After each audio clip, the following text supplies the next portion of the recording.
చందుర్తి మండల కేంద్రంలో ఉపాధి హామీ నిధులతో ఏర్పాటు చేసిన పల్లె ప్రకృతి వనం నిరుపయోగంగా మారింది. పల్లె ప్రకృతి వనం నిరుపయోగంగా మారడంతో అసాంఘిక కార్యక్రమాలకు అండగా మారింది. ఊరికి దూరంగా డంపింగ్ యార్డుకు దగ్గరగా శిఖం భూమిలో పల్లె ప్రకృతి వనాన్ని ఏర్పాటు చేయడంతో సందర్శకులు అటువైపు వెళ్లడానికి ముందుకు రావడం లేదు. పల్లె ప్రకృతి వనంలో మెయింటెనెన్స్ లేకపోవడంతో ముళ్ల పొదలు పెరిగాయి. గ్రామ పంచాయతీ వారు మెయింటెనెన్స్ పనులు చేపట్టకపోవడంతో పల్లె ప్రకృతి వనం నిరుపయోగంగా మారింది. పల్లె ప్రకృతి వనంలో మొక్కలకు నీరు లేక ఎండిపోయి చనిపోతున్నాయి.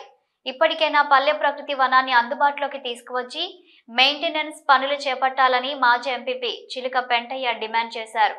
ఏ విషయమైనా పంచాయతీ కార్యదర్శి శ్రీనివాస్ను వివరణ కోరగా పల్లె ప్రకృతి వనం అసాంఘిక కార్యక్రమాలకు అడ్డాగా మారడంతో తాళం వేయడం జరిగిందని, వెంటనే ప్రకృతి వనంలో మరమ్మతులు చేపట్టి వినియోగంలోకి తీసుకువస్తామని పంచాయతీ కార్యదర్శి తెలిపారు.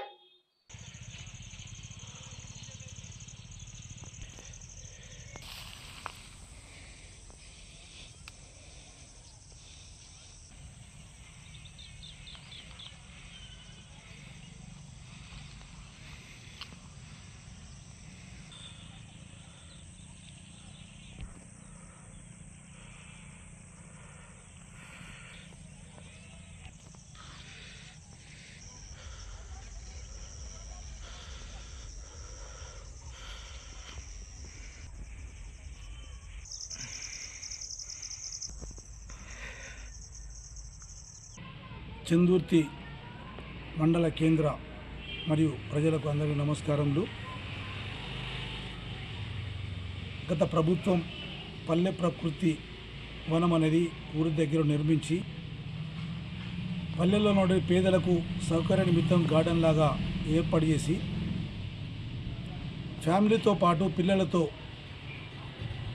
కలిసి ఉండే విధంగా పిక్నిక్ వెళ్ళే విధంగా అటువంటి ప్రభుత్వం ఏర్పాటు చేస్తే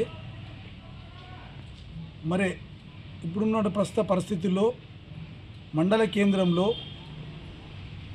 మరియు పల్లె ప్రకృతి వనం దాదాపు 5,20,000తో ఆ నిర్మాణం పూర్తి చేసుకున్నారు. అది పేరుకే పల్లె ప్రకృతి వనం కానీ అది అసాంఘిక కార్యక్రమాలకు అడ్డగా అయిపోయింది. కొంతమంది మందు బాబులు అక్కడ విందు చేసుకుంటారు. మరి అక్కడ ఉన్నటువంటి చెట్లు ఎండిపోయినాయి. దాన్ని చూసుకునే నాదుడు లేదు. ఎప్పుడు నిరంతరం గేటు వేసే ఉంటుంది, గేటు ఓపెన్గా ఉండదు. మరి ఇక్కడ ఉన్నటువంటి కార్యదర్శి కానీ మండల ఇన్ఛార్జి ఎంపీడీఓ కానీ వాళ్ళకి కనీసం కన్నెత్తి చూడడం లేదు. ఇది లక్షలాది రూపాయలు ఖర్చు పెట్టి నిరుపయోగంగా ఉన్నది కాబట్టి మండలంలో అన్ని ప్రజలు ఒక చర్చగా అంటుర్రు. ప్రభుత్వం దీన్ని వెంటనే స్పందించాలి, వెంటనే ఈ సమస్య పరిష్కారం చేయాలి. ఈ అధికారులు ఈ వెరిఫికేషన్స్ అంటే ఒక బాధ్యత వహించే అధికారులు ఎవరు, ఈ పల్లె ప్రకృతి వనం ఎవరు, మండల పరిషత్ అధికారులు దీన్ని వెంటనే తక్షణం చర్య తీసుకొని వెంటనే దాన్ని గేట్ కానీ తాళం వేయకుండా కానీ ఒక గార్డెన్ లాగా ప్రజలు సౌకర్యం లాగా ఏర్పాటు చేయవలసిందిగా నేను కోరుతూ, డంపింగ్ యార్డ్ కూడా పక్కనే ఘోరంగా డంపింగ్ యార్డ్ ఉన్నది. అక్కడ ఉన్నట్టు మా ప్రజలు అది డంపింగ్ యార్డ్కి అగ్గంటు పెట్టుకుంటుంటే అది విపరీతమైన పొగతో వాసనతో భరించలేక 4-5 సార్లు మన గ్రామంలో ఉన్నటువంటి ప్రజలు మండల అధికారికి వినతి పత్రం ఇచ్చిర్రు, కలెక్టర్ గారికి వినతి పత్రం ఇచ్చిర్రు. ఇప్పటికీ నిమ్మకు నీరెత్తినట్టయితే కూడా లేదు. వాస్తవంగా పల్లె ప్రకృతి వనం అక్కడ కట్టకూడదు. ఊరు పక్కనే ఒక సర్వే నెంబర్ ఉండే 1 ఎకరంన్నర భూమి అందులో కట్టుకుంటే గ్రామంలో ఉన్నటువంటి అన్ని కులాల వారికి వనభోజనానికి ఉపయోగపడుతుందని చెప్పి నేను సూచన చేసిన.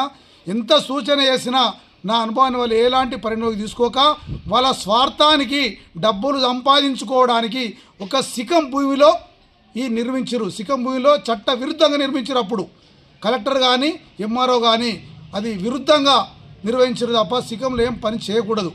అయినా మరి ఇప్పటికీ అది ప్రజలకు అందుబాటులో లేదు అంటే ఇది చాలా బాధమైన విషయం. ఇది 5,20,000 నీళ్ళలో కలిపినట్టు అయిపోయింది తప్ప దానివల్ల ఏం ప్రయోజనం లేదు. ఇలా ఎక్కడ చెట్లు పెట్టినా అవి మళ్ళీ 1 సంవత్సరం పెడుతుంటే మళ్ళీ ఎండిపోవడమే. పల్లె ప్రకృతి వనం అన్నప్పుడు ఒక చెట్లను పెంచి పోషించి మన కాల్షియం రావడానికి మన ప్రకృతి పెంచడానికి ప్రయత్నం చేస్తారు. కానీ ఇక్కడ మండలంలో చూస్తున్నాం, ఏ ఊరికి పోయినా చందుర్తి రావనప్పటికి చెట్లు కూడా ఇప్పుడు పెడతారు చెట్లు సీజన్ రాగానే పెడతారు, మళ్ళీ ఎండిపోతాయి. ఇవి వెనుగంటి కొంగ పెడతారు చూస్తారు. ప్రతి గ్రామంలో చెట్లు నాటడం వరకే పైసలు, విపరీతమైన పైసలు దుర్వినియోగం జరుగుతుంది తప్ప దానివల్ల ఏం ప్రయోజనం. ఇవాళ చెట్టు పెడతారు, రేపు ఎండిపోతుంది, రేపు ఎండిపోతే అవుతాయి. ఎక్కడ దొరికితే మేకలు కాసిన అని చెప్తారు, మనకి పని ఎత్తారు. ఒక్కరోజు పండగనే కాకుండా పూర్తి స్థాయిలో ఎక్కడ చెట్టు నాటినా ప్రభుత్వం కరెక్ట్ ఆ చెట్టుకు నీరు అంది చెట్టు పెద్ద అయ్యేటట్టు చర్యలు తీసుకోవాలని చెప్పి నేను ప్రభుత్వానికి, జిల్లా కలెక్టర్కు మనం చేస్తున్నా. జై తెలంగాణ.